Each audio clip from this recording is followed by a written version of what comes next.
The Act of War by Sun Tzu. Part 9. The Army on the March. Sun Tzu said, "We come down to the question of encamping the army and observing signs of the enemy. Pass quickly over mountains and keep in the neighborhood of valleys. Camp in high places facing the sun. Do not climb heights in order to fight. So much for mountain warfare. After crossing a river, you should get far away from it. When an invading force crosses a river in its onward march, do not advance to meet it in midstream. It will be best to let half the army get across and then deliver your attack. If you are anxious to fight, you should not go to meet the invader near a river which he has to cross. Moor your craft higher up than the enemy and facing the sun. Do not move upstream to meet the enemy. So much for river warfare. In crossing salt marshes, your sole concern should be to get over them quickly without any delay. If forced to fight in a salt marsh, you should have water and grass near you and get your back to a clump of trees. So much for operations in salt marshes. In dry, level country, take up an easily accessible position with rising ground to your right and on your rear, so that the danger may be in front and safety lie behind. So much for camping in flat country. These are the 4 useful branches of military knowledge which enabled the Yellow Emperor to vanquish 4 several sovereigns. All armies prefer high ground to low and sunny places to dark.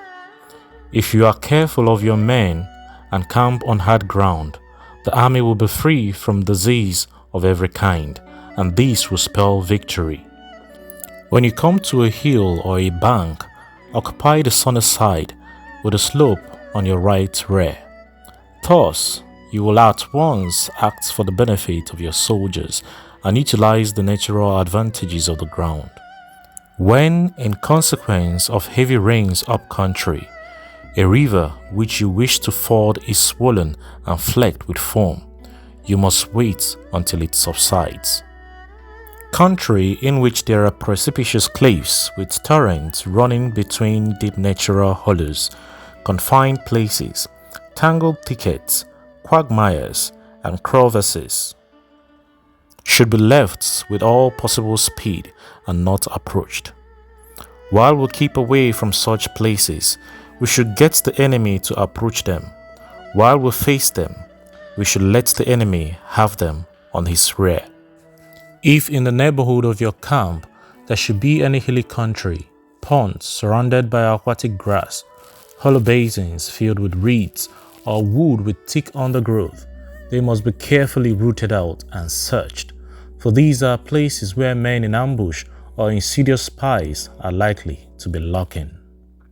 When the enemy is close at hand and remains quiet, he is relying on the natural strength of his position.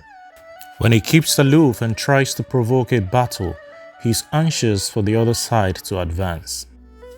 If his place of encampment is easy to access, he is tendering a bait. Movement amongst the trees of a forest shows that the enemy is advancing.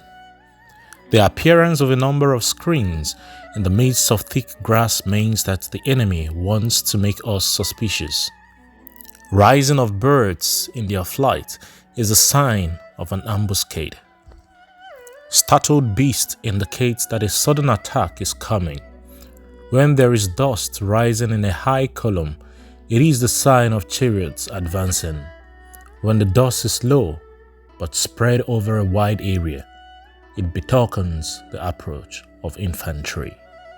When it branches out in different directions, it shows that parties have been sent to collect firewood. A few clouds of dust moving to and fro signify that the army is encamping. Humble words and increased preparations are signs that the enemy is about to advance. Violent language and driving forward as if to the attack are signs that he will retreat. When the light chariots come out first and take up a position on the wings, it is a sign that the enemy is forming for battle. Peace proposals unaccompanied by a sworn covenant indicate a plot. When there is much running about and the soldiers fall into rank, it means that the critical moment has come. When some are seen advancing and some retreating, it is a lure. When the soldiers stand leaning on their spears, they are faint from want of food. If those who are sent to draw water begin by drinking themselves, the army is suffering from thirst. If the enemy sees an advantage to be gained and makes no effort to secure it, the soldiers are exhausted. If birds gather on any spot, it is unoccupied. Clamor by night betokens nervousness. If there is disturbance in the camp, the general's authority is weak. If the banners and flags are shifted about, sedition is afoot. If the officers are angry, it means that the men are weary. When an army feeds its horses with grain and kills its cattle for food, and when the men do not hang their cooking pots over the campfires, showing that they will not return to their tents, you may know that they are determined to fight to the death. The sight of men whispering together in small knots or speaking in subdued tones points to disaffection amongst the rank and file. Too frequent rewards signify that the enemy is at the end of his resources. Too many punishments betray a condition of their distress. To begin by bluster, but afterwards to take fright at the enemy's numbers shows a supreme lack of intelligence. When envoys are sent with compliments in their mouths, it is a sign that the enemy wishes for a truce. If the enemy's troops march up angrily and remain facing ours for a long time without either joining battle or taking themselves off again, the situation is one that demands great vigilance and circumspection. If our troops are no more in number than the enemy, that is amply sufficient. It only means that no direct attack can be made. What we can do is simply to concentrate all our available strength, keep a close watch on the enemy, and obtain reinforcements.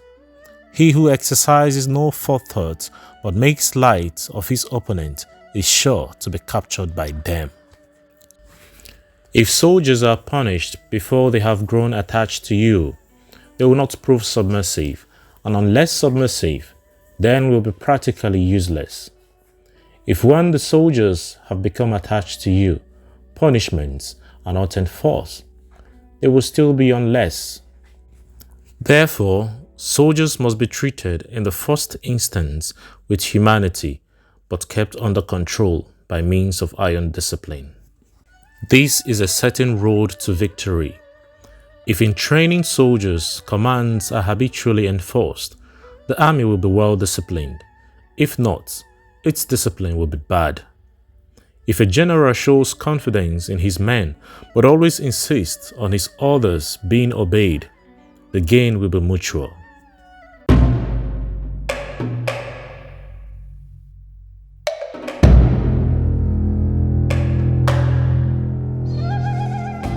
The Art of War by Sun Tzu.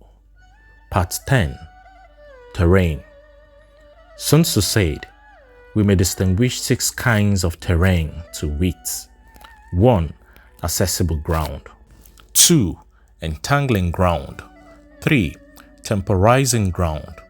4. Narrow passes. 5. Precipitous heights. 6. Positions at a great distance from the enemy. Ground which can be freely traversed by both sides is called accessible. With regard to ground of this nature, be before the enemy in occupying the raised and sunny spots and carefully guard your line of supplies. Then you will be able to fight with advantage.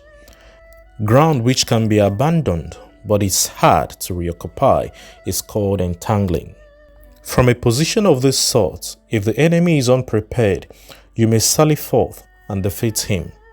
But if the enemy is prepared for your coming, and you fail to defeat him, then, return being impossible, disaster would ensue. When the position of such that neither side will gain by making the first move, it is called temporizing ground. In a position of this sort, even though the enemy should offer us an attractive bait, it will be advisable not to stare forth, but rather to retreat, thus enticing the enemy in his turn. Then when part of his army has come out, we may deliver our attack with advantage. With regard to narrow passes, if you can occupy them first, let them be strongly garrisoned and await the advent of the enemy. Should the army forestall you in occupying a pass, do not go after him if the pass is fully garrisoned, but only if it is weakly garrisoned.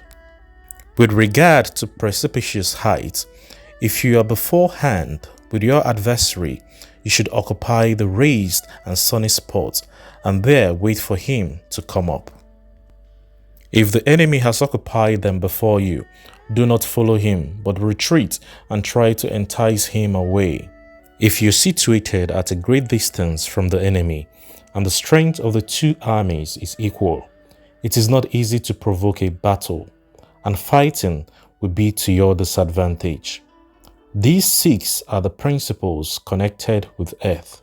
The general who has attained a responsible post must be careful to study them. Now an army is exposed to 6 several calamities, not arising from natural causes, but from faults for which the general is responsible. These are 1. Flight, 2. Insubordination, 3. Collapse, 4. Ruin, 5. Disorganization, 6. Rout. Other conditions being equal, if one force is hauled against another 10 times its size, the result will be the flight of the former. When the common soldiers are too strong and their officers too weak, the result is insubordination. When the officers are too strong and the common soldier too weak, the result is collapse. When the higher officers are angry and insubordinate, and on meeting the enemy give battle on their own account from a feeling of resentment, before the commander-in-chief can tell whether or no he is in a position to fight, the result is ruin.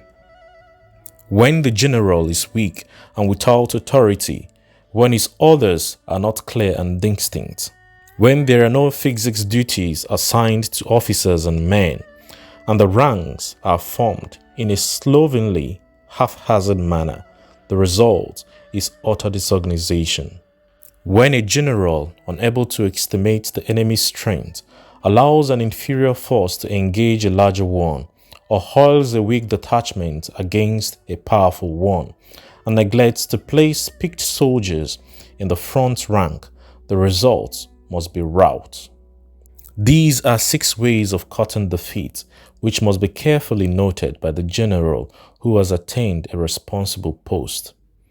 The natural formation of the country is the soldier's best ally, but a power of estimating the adversary, of controlling the forces of victory, and of shrewdly calculating difficulties, dangers, and distances constitutes the test of a great general.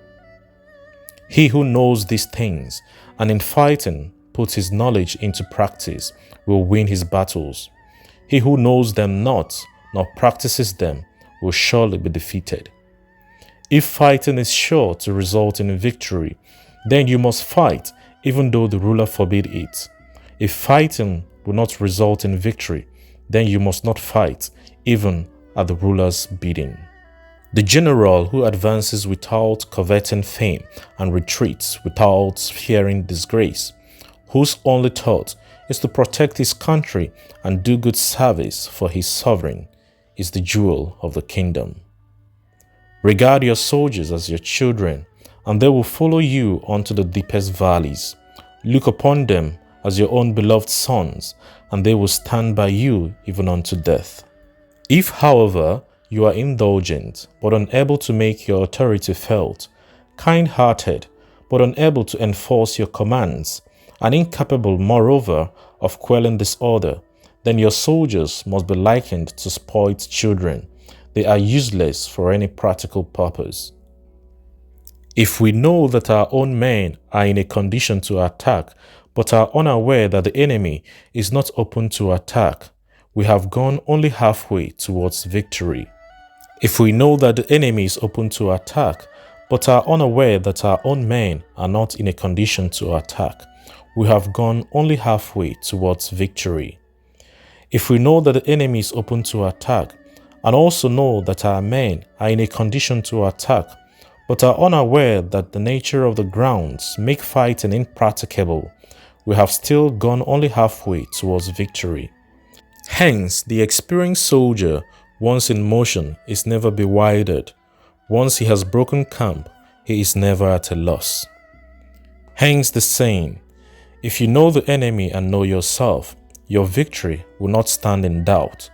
If you know heaven and know earth, you may make your victory complete.